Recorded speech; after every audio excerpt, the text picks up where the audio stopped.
agora é o Evangelho de Jesus, é o Evangelho da graça de Deus. E eu desejo de todo o coração que você o acolha e que você descubra como ele é poderoso. Ele é poderoso para fazer a gente viver. E eu separei um salmo muito forte, embora pouca gente o leia, mas ele é uma leitura que sempre me arrebatou, até por causa das circunstâncias nas quais esse salmo aparece no contexto do Evangelho. Ele aparece numa circunstância na qual Davi estava correndo um grande perigo, quando ele se abrigou na casa do sacerdote Abimeleque, e foi quando ele teve com os homens dele um determinado tempo, que não foi longo, mas um descanso, um refrigério. Mas havia uma pessoa chamada Doeg, que era de Edom, era um edomita, do outro lado do Rio Jordão, onde hoje é a Jordânia, que era um povo, um estado primitivo à parte, e era uma etnia dos edomitas. Tem uma longa história, mas não vem aqui ao caso narrá-la. E esse cara se tornou um espião de Saul, rei de Israel, que morria de inveja de Davi. Desde que ele permitiu que Davi fosse enfrentar o gigante Golias, sendo Davi um jovenzinho, e recebeu essa permissão contra os irmãos, contra a impressão dos soldados, porque não tinha ninguém com coragem de enfrentar o gigante de 3,30 m de altura, e foi aquele rapaz que não era alto, que não era de alta estatura, ele só era um ruivo bonito, e que chegou a encantar depois, quando se tornou uma pessoa famosa, encantou o coração de mulheres e de homens em Israel. Ele se tornou um divo da sociedade, e também um homem de coragem, de fé, de um monte de coisas que não é aqui a hora de descrever. Esse é o ambiente quando um espião que estava ali próximo, se fazendo passar por uma pessoa amena, do relacionamento de Abimeleque, que não seria um perigo para Davi, porque nem israelita ele era um edomita. Então, o que acontece é que esse cara vira um espião de Saul e diz: olha, você quer matar Davi? Vai agora sorrateiramente para a casa de Abimeleque, porque ele está descansando, está comendo, está se alimentando, está com a guarda baixa. Esse é o contexto. E, de fato, Saul foi para atacar a Davi, matá-lo, porque o desejo dele não era prender Davi, era matar Davi, já chegar com o corpo morto e dizer que encontraram-se e Davi o atacou. Criar uma narrativa, como hoje em dia se diz. Então, levando em conta esse ambiente, levando em conta esse contexto, eu vou ler este salmo para você. Você entendeu? Vou ler este salmo para você e quero que você preste toda a atenção. E ele diz assim: por que te glorias na maldade, ó homem poderoso? É uma pergunta que deveria estar colocada hoje em dia na porta das entradas da Câmara de Deputados e na Assembleia dos Senadores, no Congresso. essa pergunta: por que te glorias na maldade, ó homem poderoso? E nas câmaras de vereadores, deputados estaduais, na porta dos palácios de governadores, por que te glorias na maldade, ó homem poderoso? Na entrada da Fiesp, das organizações de comércio, de indústria, nos sindicatos. Por que te glorias na maldade, ó homem poderoso? Pois a bondade de Deus é que dura para sempre. A maldade é imediata, é objetiva, é pragmática, ela apresenta resultados supostamente eficazes, contabilizáveis, a gente faz e vê que fez. A bondade não é assim. A bondade não apresenta fatos tão imediatos. A bondade demanda ser praticada com gradatividade. A gente a faz, por mais que a faça de uma vez, mas tem que fazê-la de uma vez sempre, todo dia, em todas as direções, porque o fruto da bondade dura para sempre, mas demanda uma manifestação de cuidado cotidiano.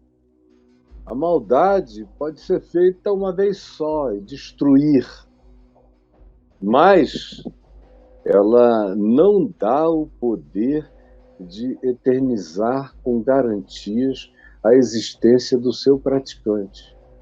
Mas a bondade feita, dura para sempre. E ela não aparece na mesma hora.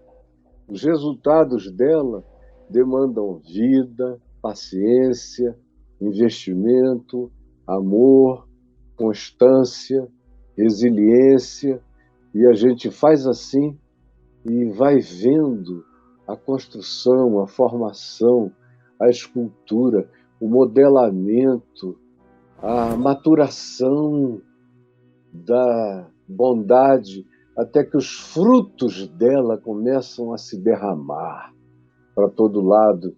E a raiz dela, ninguém vai arrancar. Ela vai durar para sempre. É a vida e esses milhares de anos de observação da civilização humana e da presença dos humanos no planeta é que nos permite garantir que é assim. A história para corroborar essa afirmação. Aí se prossegue dizendo, é Davi falando, a tua língua do homem perverso, desse mentiroso, poderoso, que se gloria na maldade, essa língua que urde planos de destruição, é qual navalha afiada, ó praticadora de enganos. Essa imagem da língua do poderoso, mentiroso, que faz planos para acabar, para destruir, para eliminar, para tirar o cara do contexto, para desinventar a pessoa, para descriar o próximo, que é o que a gente vê acontecendo todo dia, em todos os lugares. E nessa época de eleição, a maldade humana cresce. A vontade de mentir se torna compulsiva. O desejo de injuriar, de construir afirmações que, no fundo do coração, a pessoa sabe que não é verdadeira, mas ele usa a si mesmo para tentar desconstruir alguma figura que ele ou ela odeie, não goste, sejam desafetos, então tanto faz, inventa-se. Depois se diz, foi só um engano, não doeu em ninguém. E eles vão propalando, fazendo da língua um retalhador de existências, uma navalha que corta tudo. Eu me lembro que quando eu era menino, a grande história de violência que todo mundo fugia dela não eram nem as mais grotescas. Todo mundo tinha muito medo de quem sabia jogar uma capoeira com uma navalha no pé. Todo mundo, na minha idade, quando eu era adolescente, tinha muito medo de prostitutas que andavam com gilete na calcinha e que, se não gostassem de alguma fala que você fizesse, lá em Manaus, naquele tempo, tinha muita história de gente que ficou retalhado porque não chegou a agradar uma prostituta no Baixo Meretrício, como se dizia antigamente. Mas eu conheci realmente as línguas feitas navalha, não foi nessas histórias da minha adolescência nem juventude, foi no ministério pastoral que eu vim a conhecer legitimamente o que é uma língua que urde planos de destruição e é igual a uma navalha afiada, que é a língua praticadora de dissimulações, de enganos, de invenções, de fake news, de mentiras, de divulgações que a pessoa sabe que não são verdadeiras, mas ela faz para atingir seus objetivos. Porque para essas pessoas, que são essas poderosas na mentira, e que usam de mentiras destruidoras, que são qual navalhas, a maioria delas pensam, todas elas pensam e creem e praticam a filosofia de que os fins justificam os meios. Então, para alcançar os objetivos pretendidos, supostamente vale tudo. E aí vamos criar o que precisar ser criado para atingirmos os objetivos que a gente precisa. E o que dói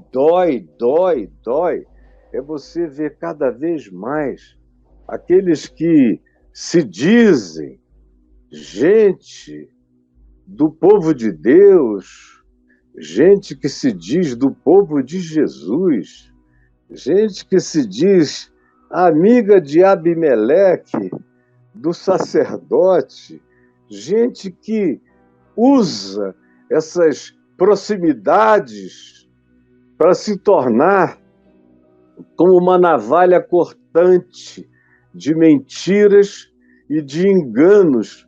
Essa é a grande dor, é de ver que o grande núcleo de produção de perversão nesses dias acontece também, e ainda se pode dizer sem exagero, também e sobretudo nos ambientes daqueles que traem a verdade, os doegues da nossa geração, que entram na casa do Abimeleque para receber informações que são trocadas por poder, por ganhos, e é o que a gente assiste toda hora. E acerca desses é que Davi diz: amas o mal antes que o bem, amas o mal antes que o bem. Meu Deus, amas o mal antes que o bem. Amas o mal, obrigado, brother. Antes que o bem, obrigado. Amas o mal antes que o bem. Preferes mentir a falar retamente. Isso aqui é horroroso. É quando o cara tem alternativas. A verdade está ali, disponível, diante dele, diante dela. Mas ele prefere a mentira. Ele podia, pelo menos, ou ela, podiam silenciar. Se a verdade os desagrada, se a verdade é esmagadora em relação a demolir as convicções da pessoa, mas elas não querem saber se é verdade ou é mentira. As pessoas defendem os seus credos, as suas convicções, ou as palavras que já foram ditas em demasia, já foram repetidas à exaustão, mentirosamente, que elas não conseguem mais recolher. Não dá mais para recolher. Aí, quando chega nesse ponto da existência, a pessoa continua mentindo a mesma coisa que não acredita mais. E vai chegar um ponto em que ela própria está armando o laço da sua própria forca, ou a armadilha para sua própria arapuca, zapt. Porque chega uma hora em que há um basta. E esse basta é uma contraposição, um choque que achata a cara de qualquer um. Amas o mal, tens tesão no mal, alegria demoníaca no mal. Te regozijas quando tu jogas uma casca de banana e vês que o resultado é desastroso. Esse é aquela que amam o mal antes do bem. O bem nunca é a escolha. O bem só é praticado como obrigação se não tiver alternativa, porque em havendo alguma outra alternativa, o cara prefere o mal. Como a gente tem visto hoje aqui, na condução do Brasil, quantas alternativas de bem, de coisas boas para fazer, mas aqueles que nos dirigem amam o mal muito antes de qualquer bem. Preferem mentir. Naturalmente, mentir. A mentira é um tempero da fala, é o conteúdo da fala, parece que o embelezamento da fala só acontece com mentira deslavada. É a preferência do caráter. Quando alguém tem no caráter uma incapacidade de ver a mentira como mentira e prefere mentir a falar o que aconteceu, a verdade, a falar retamente, com toda clareza e com preocupação de não fugir da realidade, essa pessoa não habita, de fato, na sua maioria, o nosso meio. Porque o que está crescendo e inchando entre nós é isso. É a preferência pela mentira do que pela verdade. Aí Davi prossegue falando de um outro amor desse tipo de indivíduo, de pessoa. Amas todas as palavras devoradoras, ó língua fraudulenta, língua estelionatária, língua inventiva, inventora, produtora de irrealidades, construtora de hologramas, de falsidades. Amas todas as palavras devoradoras, as palavras que são ditas para destruir, para dizer, olha, não foi nada disso, não, e conta outra história que o mundo inteiro sabe que não é, mas, de algum modo, a mentira parece que, de maneira imediata, conseguiu escapar, ou se desvencilhar de si mesma e prosseguir como uma narrativa possível para aqueles que, mesmo enganados, bebem, sorvem e abraçam a mentira, o engano e o estelionato, a fraudulência.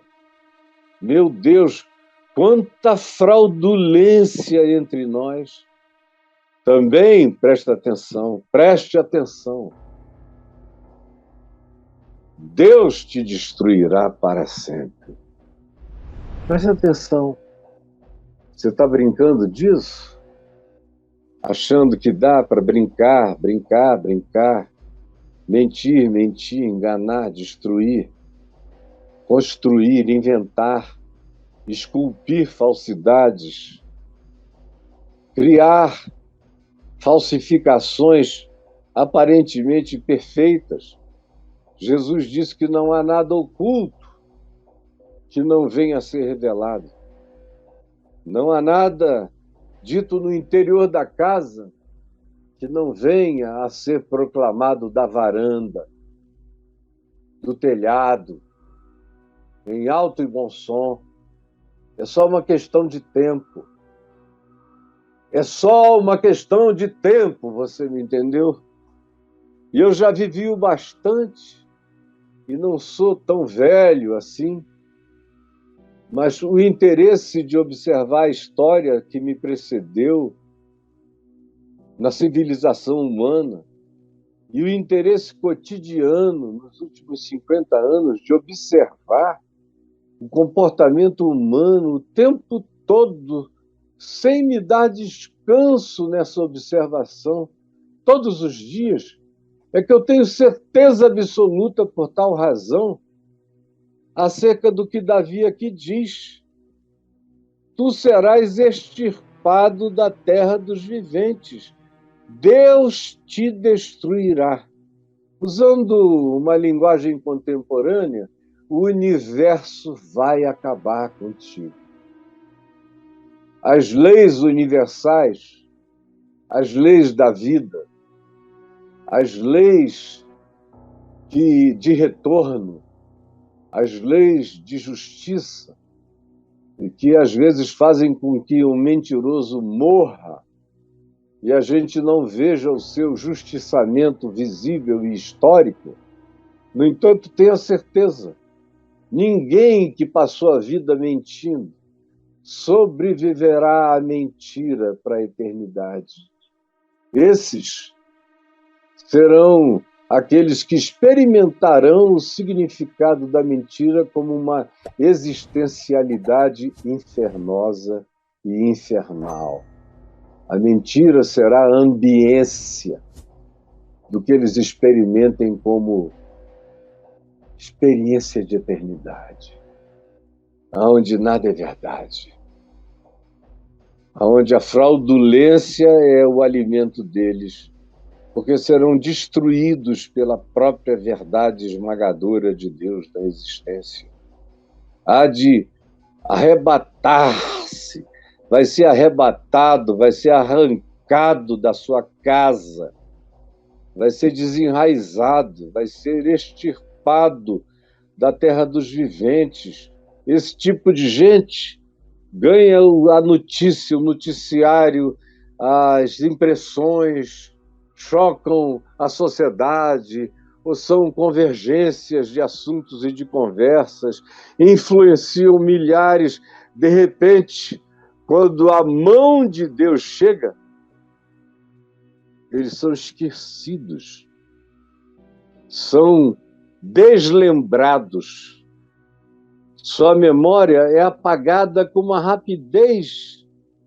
Na melhor das hipóteses, viram apenas piada do ridículo, do patético, e nada além disso. Os justos, porém, Davi diz, os que andam buscando verdade, justiça, fidelidade, amor, sinceridade com os fatos, aqueles que existem querendo que a vida seja uma extensão do que o amor justo e sincero produzem, hão de ver tudo isso. Eu vou ver como eu tenho visto. Muito do que eu estou dizendo aqui, ou quase tudo do que eu estou dizendo aqui, se baseia no que eu tenho visto. Do que eu tenho visto na história e do que eu tenho visto nesses quase 68 anos da história da minha vida. E nas observações objetivas dos últimos 50 anos. Os justos veem isso. Muitos de nós não morreremos sem vermos isso, e eu já vi isso inúmeras vezes na minha vida. Aquele que parecia ou aquela que pareciam inatingíveis no mundo inteiro foram atingidos. Muralhas que pareciam inexpugnáveis, indestrutíveis, que caíram da noite para o dia. Fronteiras que pareciam poderosas, de ferro, que se transformaram em palha da noite para o dia. Dogmas, axiomas ideológicos, políticos, doutrinários, religiosos e de várias naturezas serem simplesmente transformados em nada overnight. Você vai dormir com as coisas de um jeito, acorda com elas de outro. Eis o homem que não fazia de Deus a sua fortaleza, que confiava na mentira, na maldade, na safadeza, na esperteza, nos enganos, na dissimulação, nas palavras devoradoras, na língua fraudulenta, confiava na destruição, confiava na dissimulação e na invenção. Eu vou ver você, eu verei você ser desenraizado, ser desintocado, porque você é o ser humano que não fazia de Deus a sua fortaleza, que se cobriu de mentiras, que se vestiu de enganos, que se armou com covardias, que praticou a ilusão. Eu verei você ser extirpado da sua casa.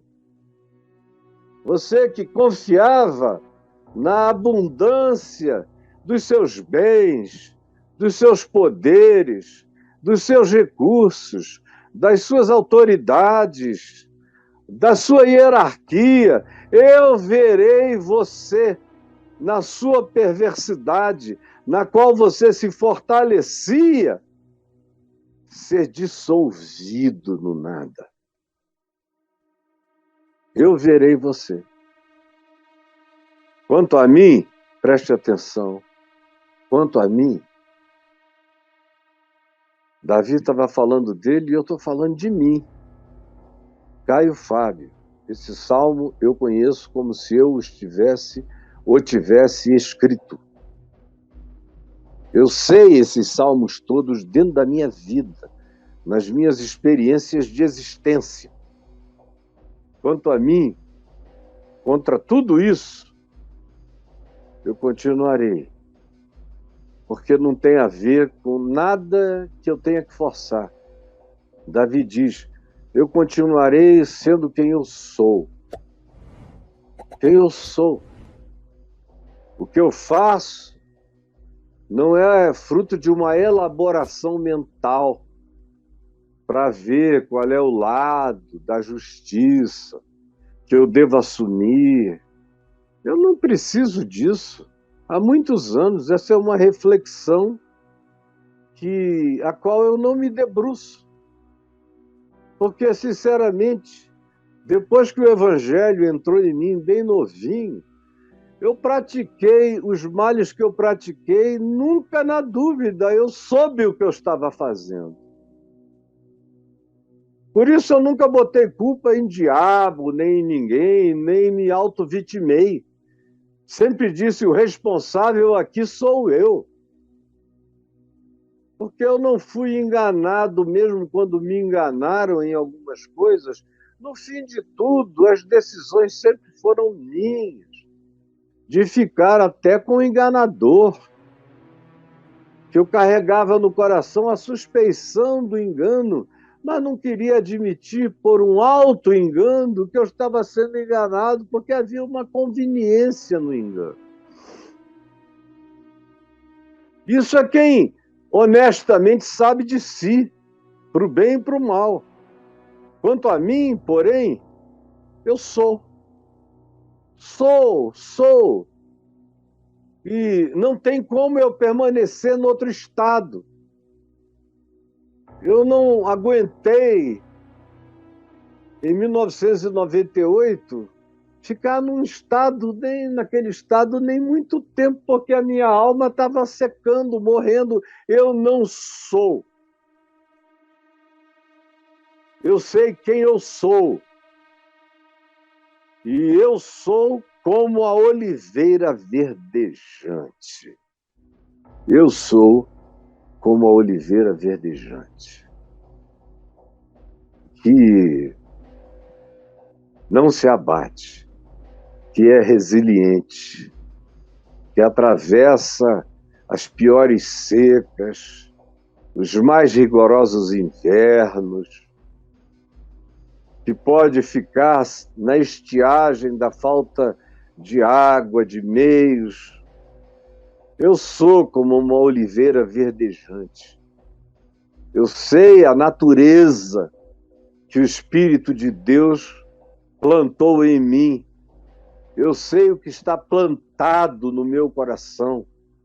Eu conheço a resiliência da fé que me foi dada pela graça, pela misericórdia, da resistência, da perseverança, da constituição de fé, de esperança e de amor, que são as estruturas do meu ser, que serão cada dia mais, porque eu não hei de morrer.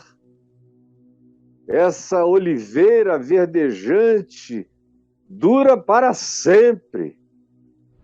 E é isto que eu me tornei em Deus, plantado na presença de Deus, na casa de Deus, no universo de Deus, nas abóbadas da misericórdia eu estou coberto. Confio na misericórdia de Deus para todos, sempre para comigo e para com aqueles que o amam e andam retamente. Essa é a minha confissão, é o meu compromisso, é a minha vida. E eu digo isso com a sinceridade mais pura e quebrantada, sem nenhuma arrogância no coração, porque eu sei,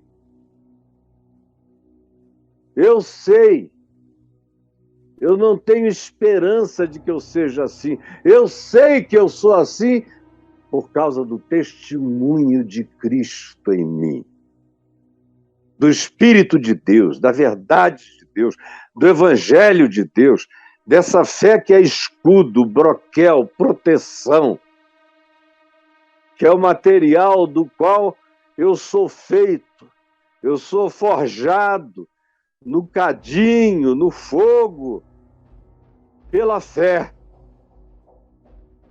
É o material primário da minha constituição. Fé, esperança, amor.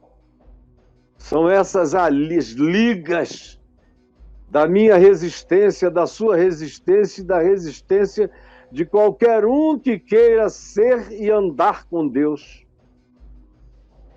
Sou como uma oliveira verdejante. Não sou como um pé de mandacaru.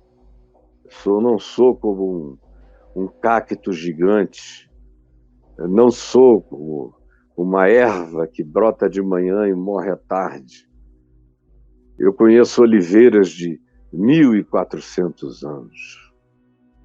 Como eu conheço carvalhos de 4.000 anos de idade, como os carvalhos de Manre, nas imediações de Berseba, no sul de Israel. Eu sou como uma oliveira verdejante. Lá no Monte das Oliveiras, em Jerusalém, há oliveiras que foram contemporâneas da agonia de Jesus. Viveram e atravessaram a história inteira, tudo que aconteceu nos últimos 2.000 anos, elas assistiram e estão lá em pé. Eu sou como uma oliveira verdejante, porque eu confio, eu bebo, eu respiro misericórdia, eu me alimento de graça E a graça é melhor do que a vida. E ela dura para sempre. Ela não se encolhe, não se engilha, não envelhece. Não existem murchamentos na misericórdia nem na graça de Deus. E aí, Davi conclui olhando para cima e dizendo: dar-te-ei graças para sempre. Eita, botão duro do Braulio. Davi conclui dizendo: dar-te-ei graças para sempre, porque assim o fizeste. Olha só que coisa linda. Ele diz: olha, até essa gratidão que brota, que borbulha em mim, foste tu que me deste. Ele está dizendo, essa graça e gratidão é o que a graça produz. Não existe um coração cheio de graça que não produz o fruto da gratidão. Como um coração cheio de graça não só produz o fruto da gratidão, mas produz o fruto do perdão. Porque o coração cheio de graça tem consciência de que recebeu graça, recebeu favor imerecido, é o que graça significa. Eu não merecia, mas recebi. Por isso, essa pessoa se sabe completamente acolhida, amada e perdoada por Deus. Quem crê que recebeu graça se sabe completamente perdoado em tudo por Deus. Já está perdoado. Não para brincar de cafajestagem, mas para andar na santidade do amor, da fé e da esperança. Mas, por outro lado, quem se sabe visitado pela graça, não só vive cheio de gratidão, de uma existencialidade feliz, grata, em todas as coisas. Portanto, em tudo essa pessoa dá graças. Mas mais do que isso, a graça também produz perdão natural. Não só o perdão que eu recebo, mas quem recebe esse perdão que vem de Deus, quando recebe e tem consciência disso pela fé, no mesmo instante passa a ser uma pessoa que não consegue mais não perdoar. Você sabe quem acolheu graça, quem recebeu graça, quem foi marcado pela graça, quem tem o timbre da graça, quem tem o imprimatur da graça, quem foi lacrado pela graça, porque essa pessoa não consegue mais guardar ódio, ressentimento, amarguras alimentadas todo dia, invejas, cobiças, disputas, facções, brigas. Não, tudo entra na conta da gratidão. Eu sou eu, os outros são os outros, eu estou feliz com quem eu sou, eu quero é crescer na minha individuação diante de Deus, aprender a ser gente todo dia, mais e mais e mais. E eu só viro gente se eu tratar as outras gentes de maneira completamente humana, crescentemente humana, demasiadamente humana.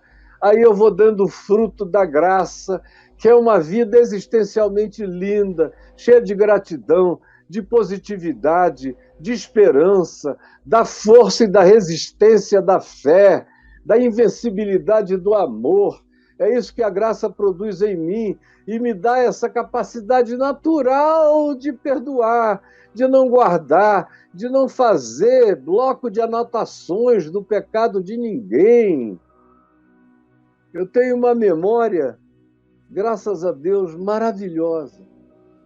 Ela foi um dos dons e recursos de Deus que me trouxeram até aqui. Porque eu aprendi na vida infinitamente mais do que eu me esforcei para aprender. Eu frequentemente descubro que eu sou muito mais aprendido do que eu aprendo, que toda vez que eu me entrego para ser aprendido pelo mundo invisível, pelo mundo espiritual, pelo meu Deus e Pai e pelo meu Cristo e Senhor, quanto mais eu me entrego para ser conhecido, embora eu seja devassado, mas quanto mais voluntário eu sou no meu escrachamento de alma, na minha certeza de ser um flagrante, quanto mais eu me permito flagrar-me diante de Deus, mais a minha humanidade cresce, mais tudo isso melhora, mais a misericórdia em mim se instala e mais perdoar se torna algo natural que precede a todo pedido. Você pode até ficar triste, ficar chateado de ver como uma pessoa desperdiçou o que só recebeu de amor e te traiu, ou desperdiçou a graça de um bom vínculo e aí negou isso e saiu perdendo, ou não teve coragem de afirmar quem de fato elas sabem que você é e silenciaram diante da mentira contra você. Isso entristece, mas não agasalha nada que seja filho do ódio, da amargura, da inveja vingativa ou da própria vingança, não.